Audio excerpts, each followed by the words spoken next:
So in today's idea of the day, I'd like to talk a little bit about portrait versus landscape, portrait versus landscape mode on iPhone and basically other devices as well. But my beef is really with Apple and some of the key players. Now, when you launch your iPhone, and I'll show some videos, I guess, to make this look better. But when you launch your iPhone, of course, holding it this way, it's what's known as portrait. When you hold it this way, it's known as landscape. Very simple, and of course, they have that kind of worked out. When you turn it sideways, the icons turn sideways, and that kind of makes sense. But here's something that's always bugged me. You go into certain apps, like the music app, and you look at that, and of course, you can't see that well here, but it's always in portrait, no matter how you hold it. Now, if you put your phone in a mount, let's say because you use a GPS in your car, that means that when you want to launch music, it's sideways. It's kind of weird. Other apps like do that. Facebook, you launch Facebook, it's always in portrait mode.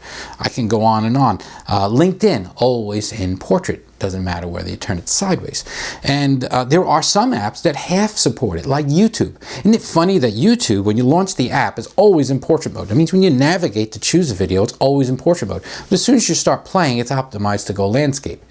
Now, I know that sounds like, oh, well, they're half supporting it, but why half? Go all the way. I mean, it doesn't take that much effort to turn the orientation and build an orientation that is optimized for both directions. So if you happen to have your device mounted on something like a stand, a table stand, or in your car, and you want to use certain apps, or someone that happens to want to, again, play music in the car, it should basically work in both modes. So that is today's idea of the day. So there you go, another great idea.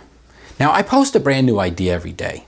That means that some of them are going to be great, and some of them are going to be and some of them are outright going to suck. But I just love ideas. I love finding ideas. I love creating ideas. And above all, I love sharing ideas. And if you're the kind of person who loves ideas, why don't you just subscribe to my page and follow the ideas every single day? And if you do, I'm going to post as many ideas as I can that are great. And some of them are going to suck, but I promise you, some of them won't suck.